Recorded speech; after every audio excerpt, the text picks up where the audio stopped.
Hi everyone, my name is Eva Ogulnik and I'm this year's VIP Distinguished Speaker Series Chair. And today we have John Mackey, the co-founder and co-CEO of Whole Foods.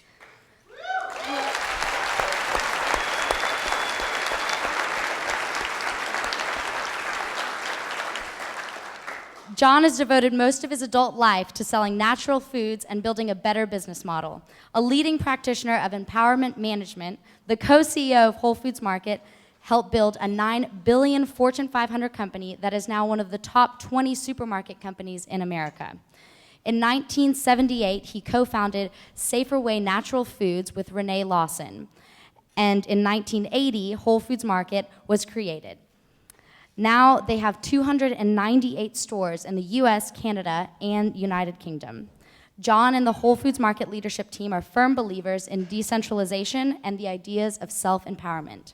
The company honors a strict pay cap for all of its executives, promoting internal equity between all team members. John cut his salary to $1 annually in 2006 and forgoes stock options and bonuses. He continues to work for Whole Foods for the pleasure he realizes from leading such a great company and to better answer the call to service that he feels in his heart. An active promoter of new business paradigm that he coins conscious capitalism, John is also co-founder of Conscious Capitalism, a nonprofit organization with the tagline, liberating an entrepreneurial spirit for good. Please help me welcome John Mackey.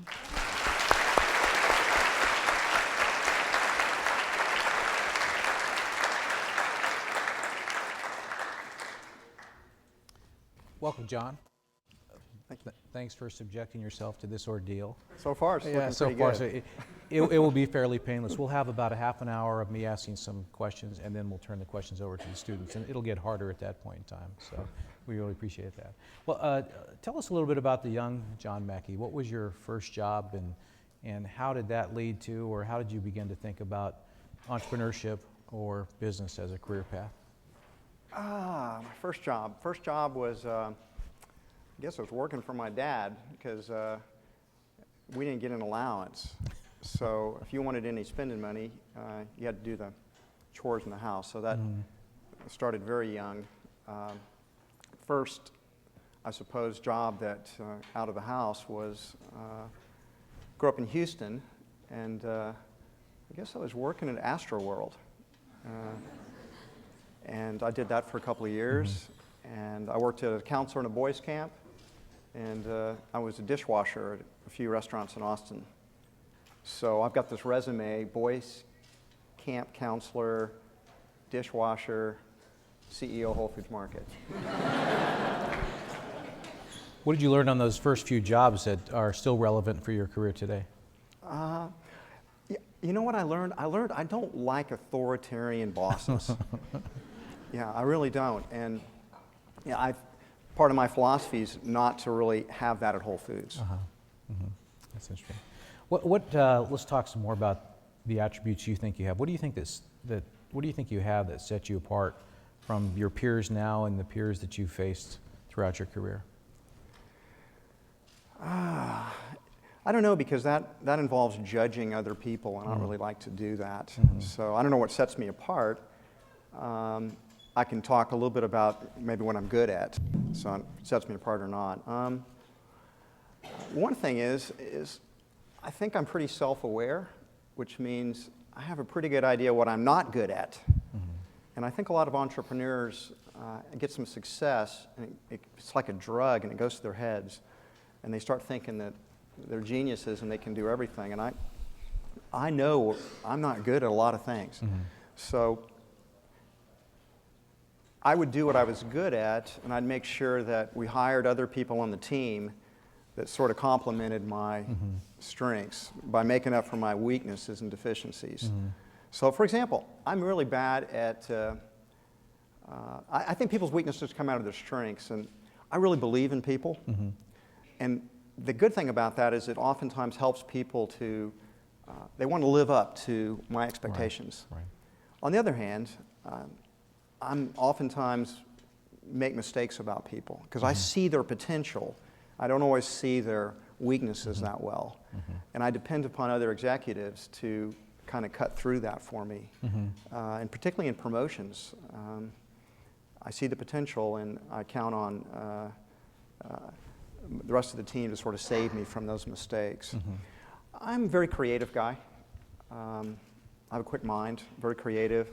I'm very passionate, and like most entrepreneurs, I'm in a hurry to get things done. So when you're building an organization, I'm kind of a fire, ready, aim kind of person, which is don't have a lot of patience for planning. Let's get out and try things and see what works. If it works, do more of it. If it doesn't work, throw it away. And so Whole Foods has that kind of culture. We do lots of experiments, and the failed experiments, no one's punished for it. We just stop doing it. And the successful experiments, we continue to continually improve them. I do think that helps us against a lot of our supermarket competitors who tend to be much more top-down, more controlling, more planning-oriented. Whole Foods still, even though we'll do over $10 billion in sales this year, we're still very entrepreneurial. Right. What are some of the most dramatic failures that you're proud of at Whole Foods? You mean some things we've... Try I'm not proud of any of our failures, but we did learn a few things from them. Right. You mean, what are some of the big mistakes Whole Foods has made? Well, probably we've done over 20 acquisitions, and one of them was a disaster. It's the biggest mistake I ever made. And we bought this vitamin company based in Colorado, in Boulder, Colorado, called Amrion. We bought that back in 1997. We paid $140 million for the company. And pretty much the day we bought Amrion, it began to deteriorate. And it was unlike buying retail stores. If something goes wrong there, we know how to fix it. We bring our team in and we can fix it. But when this vitamin company began to go south, we didn't really know how to fix it. I personally moved to Boulder for a year to try to fix that and to combine it with an internet operation. Remember in the late 90s was when the internet bubble was going on. And I wanted my piece of the bubble.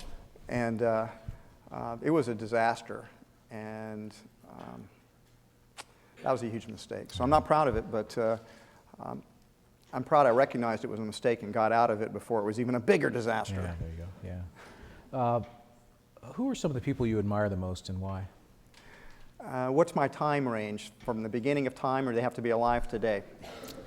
Anybody, historical as well. Well, probably the person I admire the most is my dad. And he's gone now.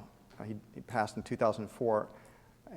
But he was like my mentor. He was initially an accounting professor at Rice University. And so I never took any business classes when I went to UT, and I took study philosophy. I never took any business classes. And so when I started the business, I didn't know what the hell I was doing. And some people still think I don't know what the hell I'm doing. I've got a pretty good track record, so that they're beginning to have to grudgingly admit maybe I know a few things. But my dad was like my mentor, so he saved us from countless mistakes. And he, until age 40, at age 40, I actually kicked my dad off the board.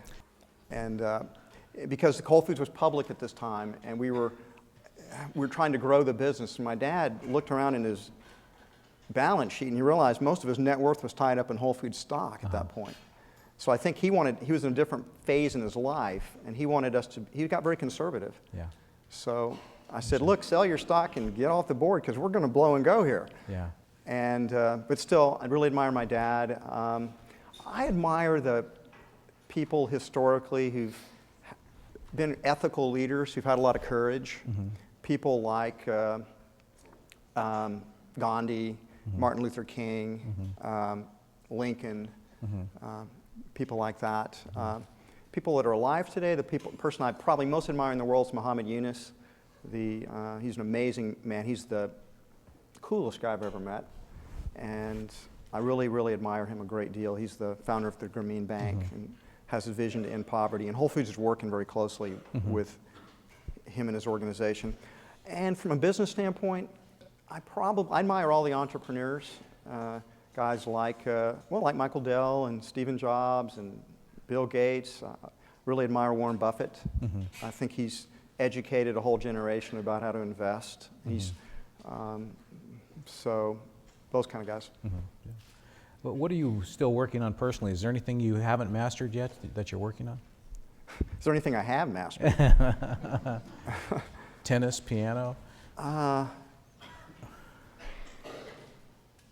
a perpetual student. Right. I'm a bookworm. I read a couple hundred books a year. I'm always trying to learn new things. Right. If the one thing I didn't learn how to do when I was younger, and I really regret it, is I didn't learn to speak a foreign language. Mm-hmm. And yeah, I took Spanish because I had to, but I just didn't think it would ever be useful, and I really regret that because it would be very useful to have mastered a foreign language. Yeah, okay. And I wish I'd mastered a musical instrument. Mm-hmm. I was into sports when I was young, and they were trying to teach me piano and musical stuff, and I was like, I want to go out and play. Mm-hmm. But now, I wish I'd stayed in, I think. Got it. Let's talk a little bit about Whole Foods. What do you think what do you think separates or differentiates Whole Foods from its competitors? What makes it really successful? I think I think a lot of things do. I think we're a mission-driven company. We have a higher purpose. We believe in making money, of course, but that's not what really drives the business. Mm-hmm. We have a sense of purpose and mission to sell really healthy food, to have a different relationship with our stakeholders, what we call conscious capitalism. Mm-hmm. I think we're doing business differently than most other businesses are, and I think it does set us apart. Yeah. We differentiate in terms of our product mix, and we think through each one of our categories. For example, take the meat department. There now we've got 100% grass-fed beef that we sell in all of our stores. We have pastured lamb, and we have pastured eggs, and we're selling. We've got seafood sustainability that now we've created an animal welfare rating system. So we had over 3,000 farmers and ranchers who sell to us inspected by third-party welfare inspectors and rated in the last year. So we are continuing to ask the question, what do our customers value, and how can we differentiate ourselves from people like H-E-B? How can we be different than them? And so we think that through in every category, and we continue to evolve our business model and our product mix to differentiate us. Our strategy, and if you look at a Michael Porter way of thinking about it, we are a differentiator. We try to differentiate ourselves. And I'll tell you a little anecdote that kind of sums it up. Indra Nooyi, I was having lunch with Indra Nooyi. She's an amazing woman, and she's the CEO of PepsiCo, born in India. We had her at this event about 2 months ago. Okay, then I'll be very careful to say nice things about her. Anyway, I'm having lunch with her, and she's trying to evolve to a lot more healthy products. She probably talked about that. So she's bought a lot of suppliers that sell to Whole Foods. Right. And she'd come up with this new product that Whole Foods was going to introduce for her, and we had like a 120-day exclusive on the product. So it comes out, a lot of publicity around that product, which, by the way, I can't remember right now what it was, so don't ask me. And she gets a call from Lee Scott, the CEO of Walmart, and she says, Indra, why are you introducing this product at Whole Foods? We are by far your biggest customer. You should be introducing that product at Walmart. She said, Lee, we didn't really think that product belonged at Walmart. We think this is a product that really belongs at Whole Foods. And Lee says to her, Indra, everything Whole Foods sells belongs in Walmart. She told me that, and I said, Indra, anything in Walmart will not be in Whole Foods market. So that sums up our differentiation strategy right there. Yeah, clearly a different approach. Yeah. What challenges are paramount in your mind? What is Whole Foods going to have to do differently to thrive in the markets going forward? We're going to have to keep differentiating. We're going to have to continue to evolve. Unlike a technology company, if you're in the retail business, we don't have any patents. And everything we do gets copied. There wouldn't be a central market, for example, if there wasn't a Whole Foods market. I mean, those guys saw what we were doing, copied a lot of it, and then raised the bar. Right. So we have to continue to get better. In capitalism, particularly in the retail business, you can never rest on your laurels. You never own the customer, you just rent them for a while. And they'll go to if somebody comes with a better prices or better quality or better service, customers will switch. So we have to continue to get better, we have to continue to improve, we have to continue to innovate endlessly. So at the end of the day, for a business like Whole Foods, it comes down to our culture. We have to create a type of culture that can outcompete all those other guys. At least now we're big enough. I was always afraid when we were smaller that they were going to squash us like a little bug. And now we're so big, we can't really squash us. Instead, they try to hack at us. But we've got to continue to evolve, and I think our culture is sort of unique in that way. We have a very special culture at Whole Foods. We've been named one of the 100 best companies to work for by Fortune 14 consecutive years. And it's a great place to work. We get really creative, bright people. We empower them, and they evolve the company, basically. Interesting. Could you talk a little bit more about your philosophy of conscious capitalism? Yeah, if I hadn't done this Q&A, that's what I was going to do my talk on that tonight. So I'll give you the 2-minute version of it. Basically, conscious capitalism is based on 4 key fundamental principles. The first one is that business has the potential to have a higher purpose beyond just making money. And generally, if you ask people what the purpose of business is, they say it's to make money, it's to make profit. And it's such an odd answer, because if you ask that question to a doctor, they don't say, what's being practiced in medicine all about? They don't say, I'm trying to make as much money as I can. Doctors say, no, I want to heal people. I want to heal the sick. If you ask a teacher, they want to educate people. If you ask an architect, they're designing buildings. Even lawyers have ethics that they're taught in law school about promoting fairness and justice for our society. Although you can make a lot of good lawyer jokes about that. Anyhow, so higher purpose is the first one. I think business has the potential for a higher purpose, and it needs to discover what that is. A conscious business understands what its purpose is, and that purpose can evolve over time. It gets more complex. Secondly, a conscious business, conscious capitalism, is based on a stakeholder model. It recognizes that there are several stakeholders that are all important to the business, and you have to manage the business to create value for all of those stakeholders: customers, employees, suppliers, investors, and the larger community, and the larger environment that the business is part of. So at Whole Foods, we manage our business we think of it that way. How do we create more value for our customers? How do we create more value for our team members? How can our suppliers flourish along with us? How can we make more money for our investors? And how can we be good citizens in our community? And how can we have environmental integrity? We're continually to raise the bar on each one of those stakeholders because they're all connected together. They're all interdependent. So that's the second principle. Third principle is conscious leadership. You have to have, you can have a higher purpose, you can have a stakeholder principle, but if your leadership is basically not walking the talk, it doesn't matter. They'll wreck it. So you have to have a leadership that serves the enterprise, that puts the enterprise's good and the good of all the stakeholders and the higher purpose of the business first. And the fourth, you have to design a culture, a conscious culture that supports the purpose, the stakeholders, and the leadership so that it can all flourish together. Add those 4 principles up and you've got conscious business, which reflects conscious capitalism. What is the chief challenge, or the biggest challenge to you of implementing that philosophy at Whole Foods? It's not such a big challenge now.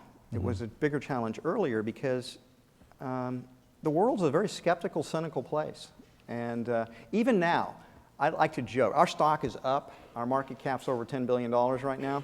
So I'm back to being a visionary genius, right? Stock is down, I'm like the village idiot. And the market's very skeptical, so when we ever have any difficulties, usually they tell us, you need to get rid of all that stuff you're doing. If you would just be like a regular supermarket and cut all this conscious capitalism stuff out, you could really make this business successful. So there's this skeptical, cynical world that doesn't think you can flourish and produce a lot of successful, that you can flourish and make a lot of money for your shareholders and create value for all their stakeholders. And that's because people believe they're stuck in the trade-off model. They think all these stakeholders are at war with each other, and that if you're giving money away in philanthropy, you're stealing it from the shareholders. If you're paying your people better, you could be making more money. They only see trade-offs. They don't see synergies. It takes a different way of thinking about business. It almost takes a different kind of consciousness where you have a systems mind. You know, we've learned in the last 40 years a lot about ecology. And when you study ecology, you begin to see how it all connects together, that there's relationships that exist between all the different aspects of the ecological system. Business is a complex, self-adapting system. And you have to see how all of these stakeholders fit together in the system. And then you have to manage the system. But people are so, and I'd say this is a flaw in business schools, we train, select for analytical skills, the ability to analyze things and break it down into its parts. What we don't tend to do a good job of teaching, which are more important in business, by the way. Emotional intelligence is more important, and social intelligence is more important, and a systems mind to be able to see the entire system. It's an essential skill for the future leadership of business in the 21st century. Because the world's so complex now. You have to see how it all fits together. So how do you select leaders or incent them to embrace the philosophy that you talked about here? The great thing about Whole Foods is we have this empowered culture. So our stores are divided into self-managing work teams. So you're actually running a little business. You're running the produce team, or you're running the meat team, or you're running the grocery team. And you've got a profit and loss responsibilities, and you have team members on your team that you have to learn how to manage. And so the best team leaders get promoted to associate store team leaders, and then they get promoted to store team leaders, store managers, and then they can get promoted into regional positions, regional vice presidents or coordinators, and then beyond that they can get promoted into a global position. So leadership selects itself over time. The cream rises to the top. It's a total meritocracy. We always promote from within. I'd say 97-98% of our promotions are coming from within the company. So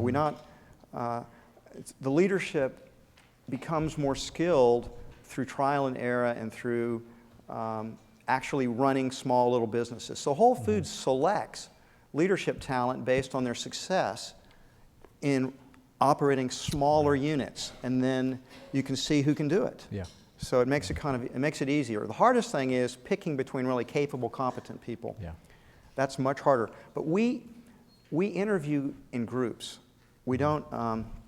We never just have a one-on-one type of interview. We always have a larger group do the interview, and we try to get consensus type decisions. So I always say you can fool one person. It's much harder to fool a group. There's a collective intelligence in a larger interview group that tends to make wiser decisions. Interesting.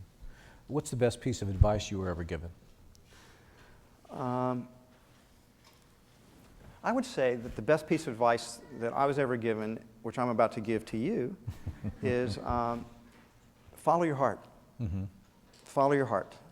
And what I mean by that is life is so short. You do not know this right now because you're young, but life goes by really fast. And you just can't waste it. You've got to go for what you really care about. Whatever you're passionate about, go make that happen. And people are too afraid to do that. People don't follow their heart because they're afraid they're going to fail. They're afraid that they're not going to have security. But you know what? You're never going to have security. You're never going to really be secure in life. So you might as well abandon the quest. Instead, go for it. Go for what you really care about. If you're an entrepreneur, if you have an entrepreneur instinct, go out and start your business. Finish school first. Not really. Go out. Do as I say, don't do as I did, right? No, I'm joking. Actually, if you're on, most of these guys are on fire for these entrepreneurs are on fire and they just can't wait. They just got to get out and make it happen. You can always go back to school in a way. So that's the best piece of advice I ever got. I have always done what I was really passionate about. Cool. I'm going to ask one more question, John, before we turn it over to the audience. So if you have a question for John, why don't you queue up behind the microphone, and we'll get to those shortly. A lot of the students out there are in the interview process looking for jobs and looking to start their career, and one of the things I think they would benefit from is hearing from you about what makes a person stand out in your mind, what makes someone think that you'd want them on your team. Do you mean who I might select, kind of if I was hiring these types of students that were going to graduate from college or get an MBA or something like that? That's or are you specific. talking about if I was promoting somebody to a higher level? Yeah, the first one specifically, but just generally, what causes you to admire a person when you meet them the first time? I'm looking for intelligence, and I don't just mean analytical intelligence, Right. all those other kinds of intelligence. Energy, positive attitude.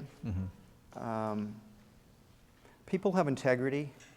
The basic things that make a good human being tend to make good employees. People who are hardworking, smart, have integrity, have intelligence, and people that you think are going to be successful.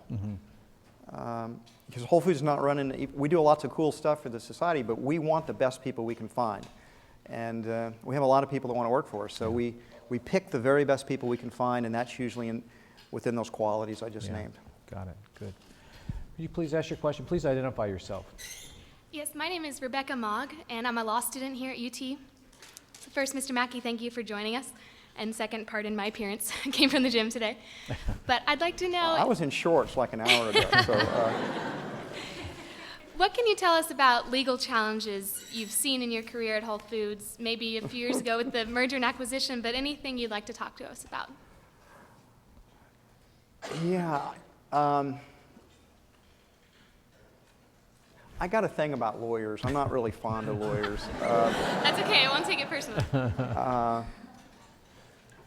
A lot of ways, I think we try to solve our problems by creating new regulations. It just makes it more complex.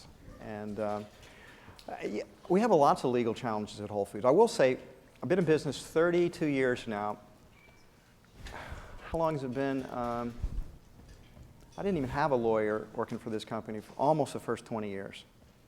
So I held off as long as I could. Once I let one in, they started hiring their friends, and we've got a bunch of them working for us now.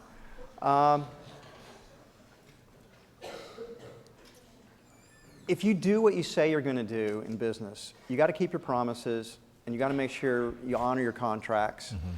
And you try to set up a culture that always tries to do the right thing, which means don't let rules get in the way of doing the right thing for either your employees, your customers, your suppliers. If you do that, you really lessen your litigation risk tremendously. Now, we live in a litigious society where some people just make a living out of going and suing. So Whole Foods gets more than its fair share of that. But I am a great believer that if you organize your organization in such a way that you're always trying to do the right thing, you minimize your need for attorneys. And that is attorneys are expensive, and you waste a lot of time. I just, for example, last week we're being sued by this company that for breach of contract, who we never had a contract with. They're suing us for so-called oral breach, which is a lie because we never had an oral promise. But nevertheless, I had to go testify on this because I didn't want to settle it. A lot of these lawsuits are forms of extortion, meaning we're going to make your life so miserable, and I had to do 16 hours of depositions, and they're just like, we'll go away for, I think their last was, we'll go away for $3.5 million.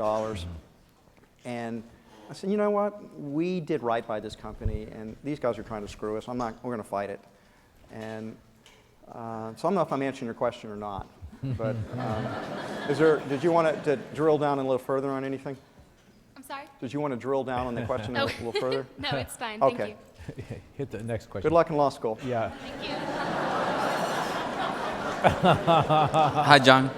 My name is Andres. I'm Colombian, and I just wanted to say that I don't know if a lot of people realize the the quality of work that Whole Foods does in other countries. In the case of Colombia, you support our coffee growers, and people are benefiting from what you're doing. But my question for you is, you say you hire 98 or 97%. We promote. Would you promote? 97% of the people are from within. What about, how is your hiring process for leadership positions? It seems like going in your website is like trying to teach a dolphin how to fly. I mean, it's pretty hard to get an interview, because I've been trying it for a long time. So, Well, that's what I'm trying to say. We don't hire that many leadership positions outside the company. Person that comes in a leadership position at Whole Foods from outside the company is usually, the culture is so different than whatever he or she's been used to in their previous job that it's really challenging for them. We do sometimes if we can't find good people from within, but we generally try to promote from within, and it's hard to get in. You kind of got to work your way up at Whole Foods. so your advice would be to start from the bottom and work your way up? Yep. You know what? At Whole Foods, we're growing so rapidly. I've watched people. We just did every 3 years we have what we call a tribal gathering, and we bring our leadership from around the company. We just did this in Austin a few weeks ago. So we had 800 people from around the globe were in Austin here, just before South by Southwest got started. And every one of those people had been promoted. Most of them had been promoted multiple times. It's like we're growing so rapidly, and we have so many opportunities that people come in and they have to be aggressive. We post all the positions and people apply for them, and they don't always get promoted the first time, but if you have persistence, which is a very important attribute if you want to get ahead in life, you need to be persistent, not easily discouraged. The cream rises to the top. The best people do get promoted, and fairly rapidly. Now, at Whole Foods, it helps if you're willing to relocate. If you must live in Austin, Texas, your opportunities are, less, because we're in 38 states and 3 countries, and we've got 60,000 people working for us. So there's lots of opportunities, but you've generally got to be willing to go where the opportunities are. Thank you so much. Okay. I'm Michael, and you mentioned earlier that you're a bit of a bookworm, kind of like myself, and I just wanted to ask you if there are any specific books or types of books that have given you some key insights on like your philosophies, specifically on conscious capitalism, and how you were able to use the ideas you got from it to actually implement in your work. And not only that, maybe your personal life and like work-life balance. You're asking me what books most influenced me over what time period? Recently, a long time ago? Really anything that comes to mind that you felt like just kind of that struck you that, what would you say? You know, the best book on business ethics I ever read is by a professor from the University of Texas. He's actually passed now, but I studied him under philosophy in him at UT. His name is Bob Solomon. He wrote a book called Ethics and Excellence, which had a big influence on the way I think about stakeholders. And then Ed Freeman, who's kind of the father of stakeholder theory. I read all his work, and you could search for those on Amazon. I would recommend those books by Ed Freeman, book by Bob Solomon, Ethics and Excellence. He wrote about 50 books, so that one stands out above all of them for me personally. Let's see. I read all Peter Drucker's stuff, and it's he'll train the mind. You read Warren Buffett's annual letters. That should be mandatory reading for anybody studying business. He's basically doing a seminar about business for you and thinking about it in a very clear way and communicating it with humor. Firms of Endearment by Raj Sisodia and David Wolf is a book I really like a lot. And then I've read books about other entrepreneurs and other businesses, like a good one, Southwest Airlines Nuts, which is about the story of Southwest Airlines, easy book to read. So those are kind of business books. I don't read that. I mean, I read some business books, but I have this eclectic reading. I'm usually reading about 15 books at a time. It's kind of whatever I'm most interested in, and then I skip around. And let's see, I just finished a book called Lords of Strategy. which is a history of the business consulting. So it's got a history of Bain, McKinsey, BCG. Fascinating book. For those of you that want to be consultants someday, you might want to check that one out.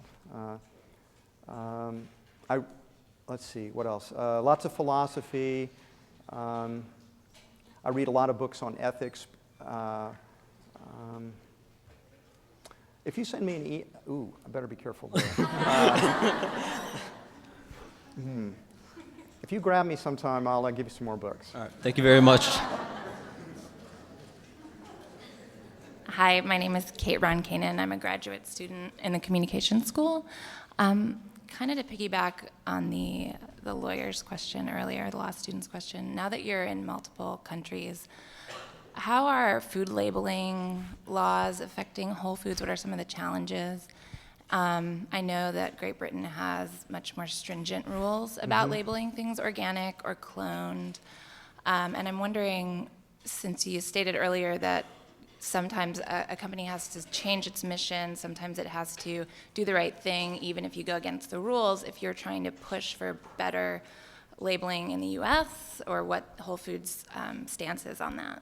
You mean in terms of like GMO labeling, genetically modified organisms, is it like what is the actual definition of organic? Yes.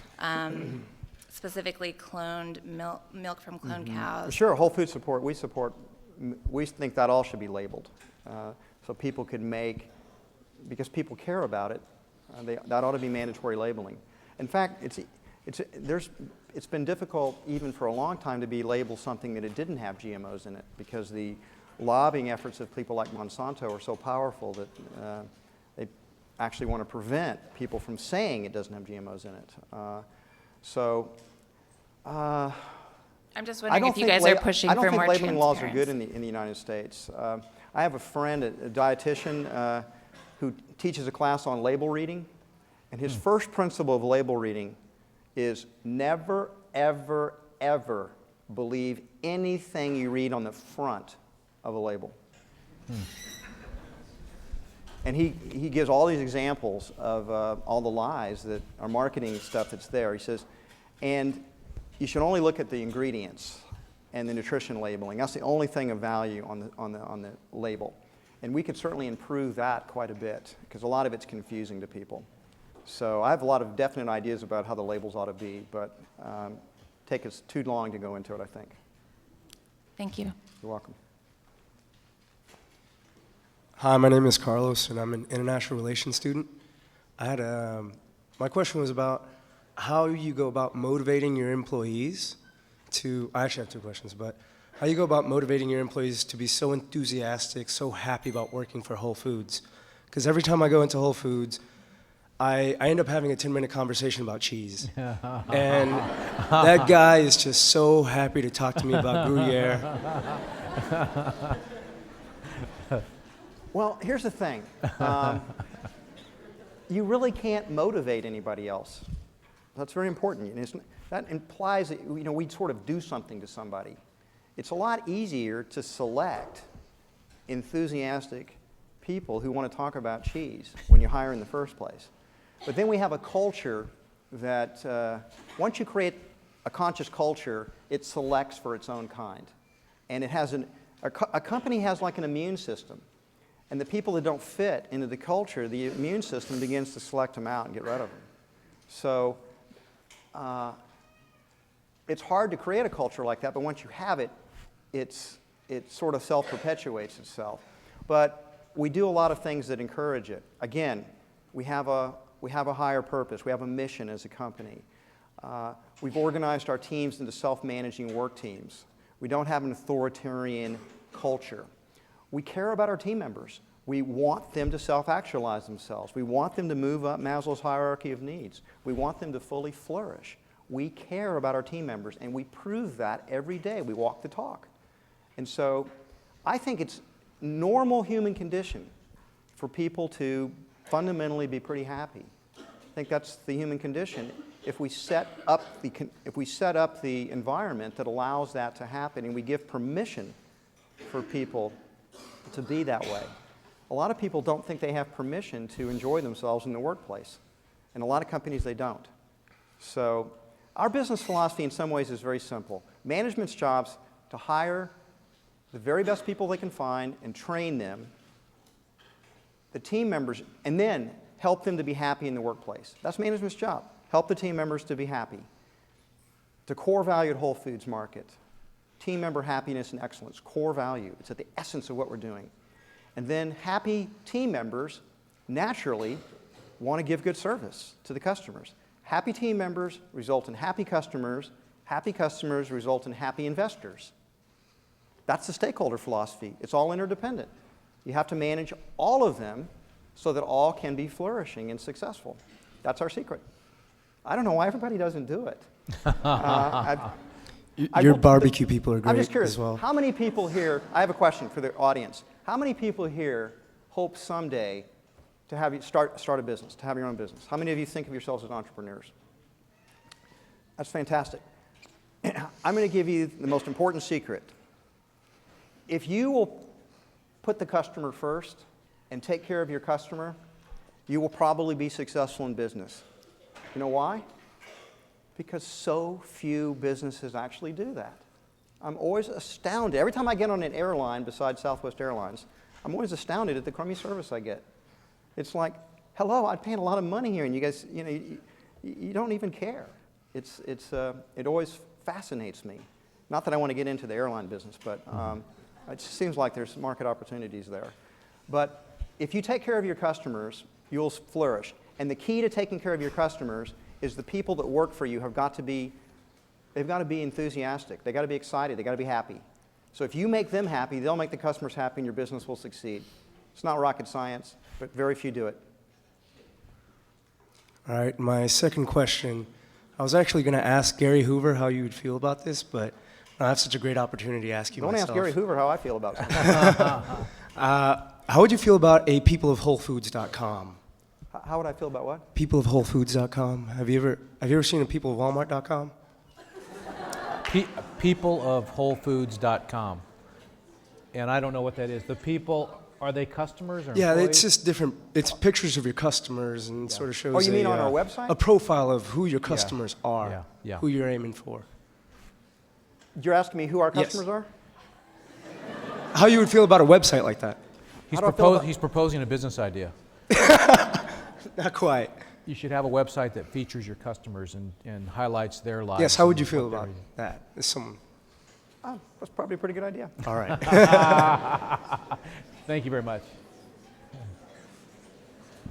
Hi, Mr. Mackey. My name is Yi Huang, and I'm a finance senior here. And I guess my question for you is, so you say that your best advice for us is to, I guess, do what we love, and and not to be afraid of that, and a lot of us have gotten that advice in the past. I guess what would you say to students who are now graduating from college, having majored in things that they love, like wanting to pursue the things that they like to do, and now can't find jobs? Go create your own jobs. I mean, I've given you the best piece of advice I know. It's your life. It's your life journey. I'm not responsible for it. I don't have to figure it out. You've got to figure it out. I'm just giving you, in my opinion, the best advice I can give you, which is life's not easy. It's not easy. It's hard. And you know what? That's a good thing, because that's going to bring the very best that you have out. You have to overcome the adversity that you meet along the way.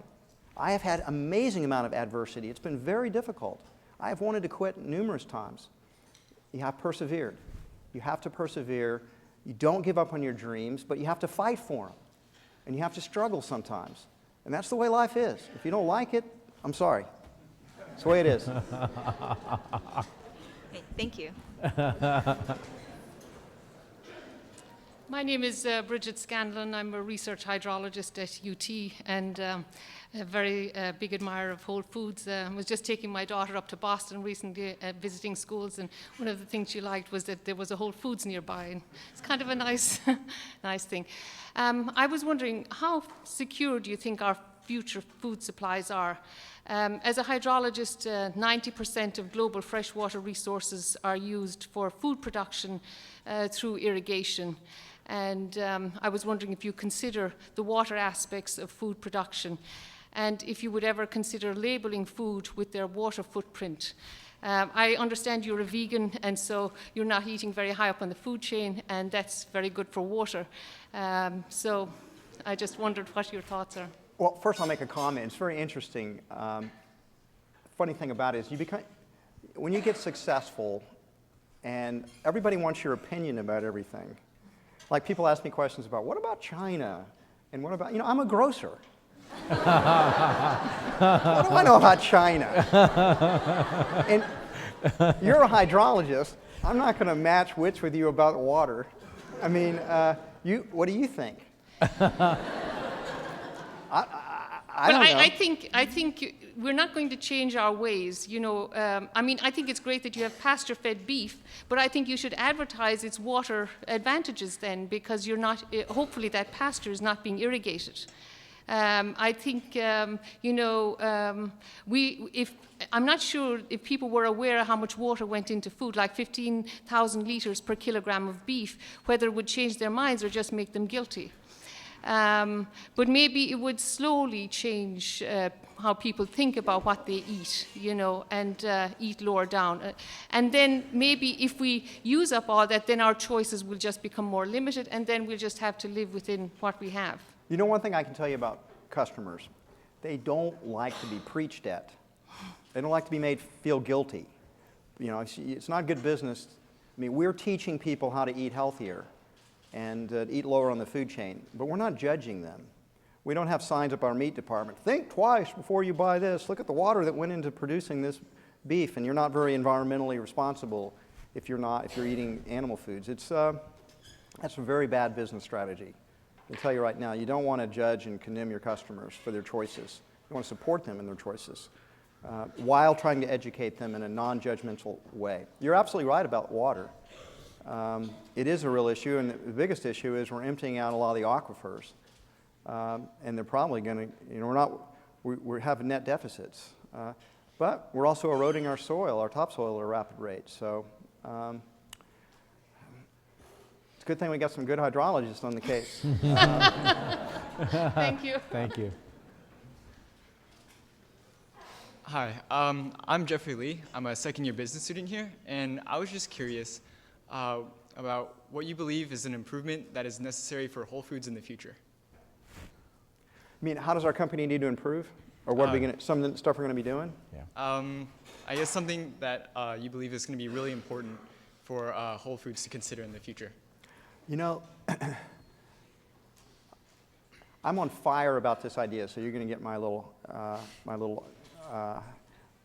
big idea is, our country is sick.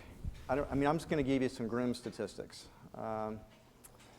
67% of adult Americans are overweight, 35% are obese.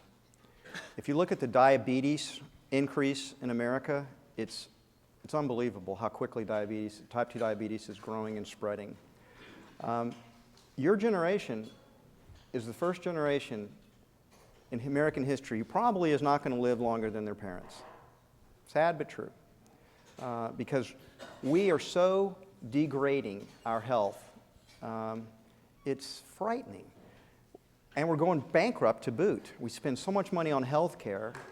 And 80% of the dollars we spend on health care go towards diseases such as heart disease, cancer, stroke, diabetes, autoimmune diseases that are fundamentally lifestyle diseases. The medical system can't cure them. Only the individual can cure them by changing the way they eat and the way they live. And what I'm on fire about is Whole Foods is going to do something about it. We are going to educate people about how to eat better. And we're creating 5 prototype wellness clubs, which I hope to have everywhere in the company in a few years. And one in New York, not in Austin, one in New York, one in Boston, one in Chicago, one in Princeton, and one in Oakland, California. And we are going to give a special discount card to members of that club for all the healthiest foods we sell. They'll pay monthly fees to be part of the club. And then we're going to teach people how to eat better and how to live better. and we're going to, and how to cook. And these diseases are all preventable, and if you get them, they're largely reversible. But people are so ignorant, they do not know, they do not understand, and they've got major food addictions. We're almost all addicted to sugar, we're all addicted to fat, and we're all addicted to salt. And you won't know you're addicted to those until you try to change your diet. Then you'll find out how difficult it is. And if we don't change the path we're on, and the way we're eating, we're killing ourselves and we're bankrupting the country. So Whole Foods is going to do these wellness clubs, and I think it's going to be hugely successful. And we're going to open them everywhere. And I think it's going to change the world. That's what I think. That's what I'm excited about. Thank you.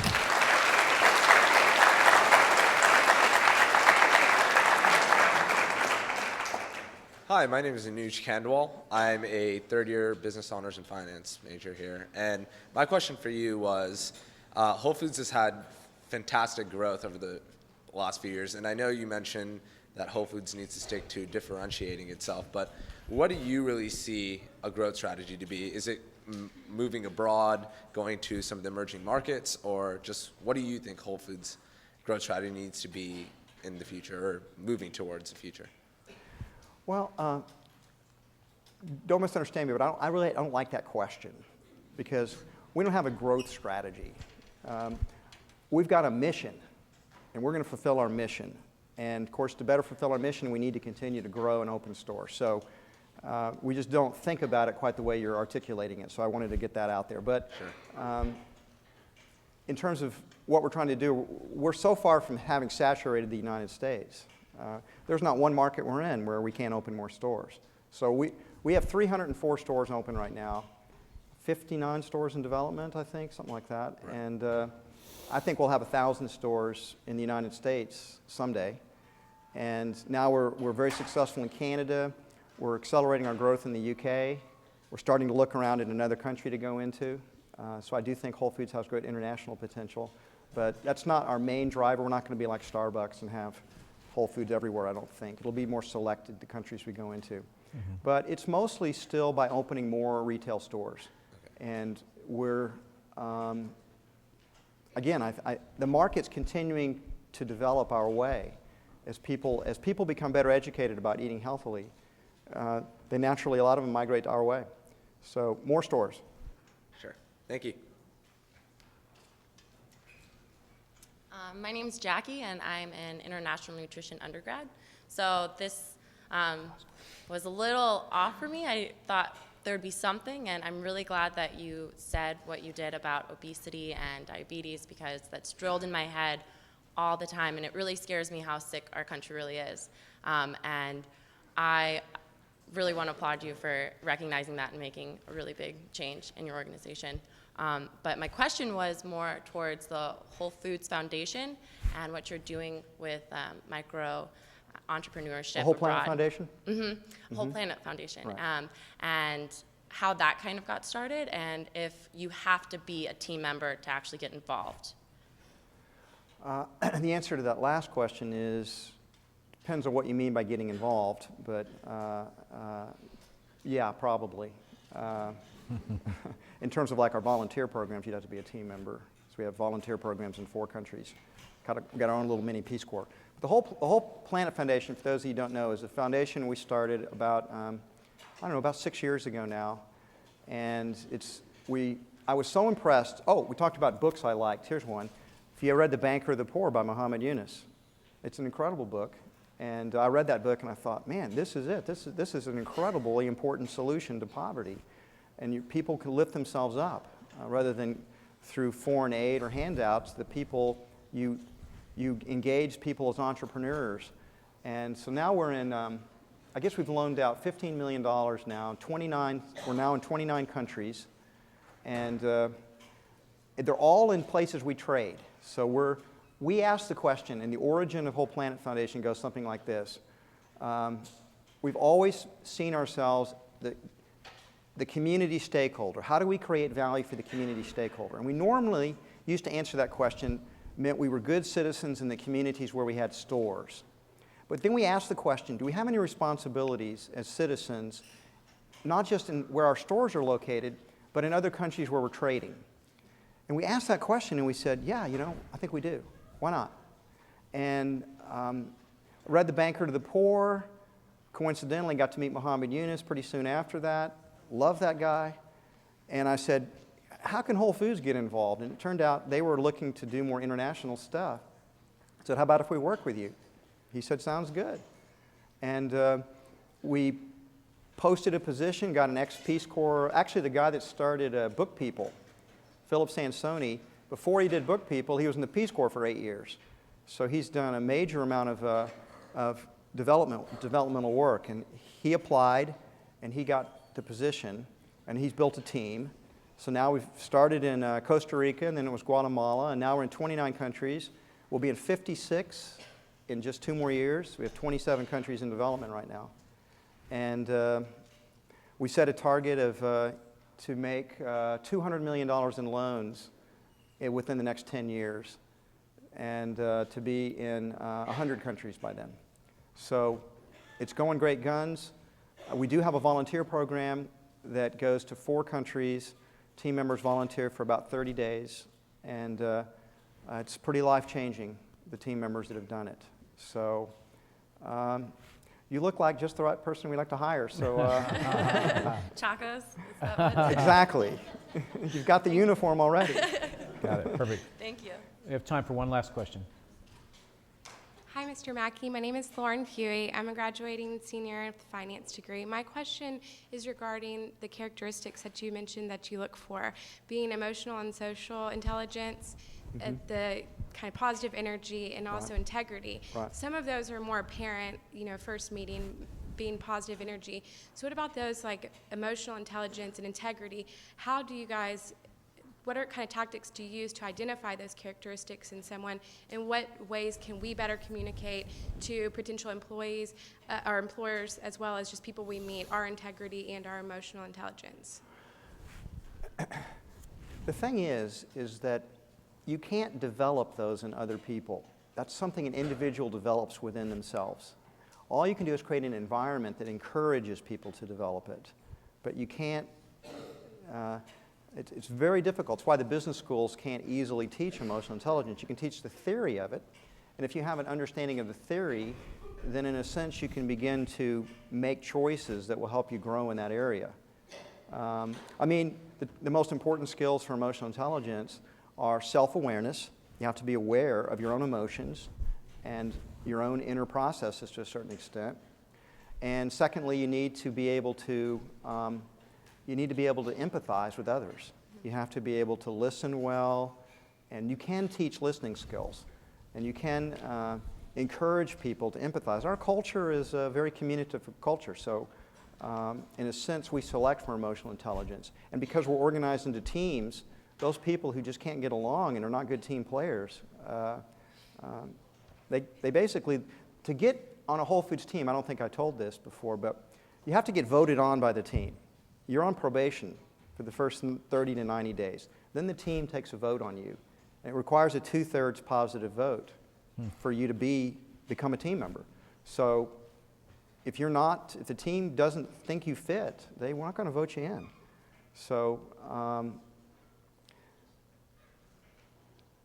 I think that would be a great project for young people to work on, because I think these are such important skills, and we need to develop ways to accelerate people's emotional and social intelligence. And I might also argue what I'd call spiritual intelligence, which is really one's ability to perceive meaning and values. Ethical intelligence is also a part of that spiritual intelligence. Those are skills that we need to develop. I don't really know how to develop it. I just know how to create an environment that encourages them to be developed. Ultimately, the individual has to learn and grow themselves. You can't do it for somebody else. Thank you. Thank you very much.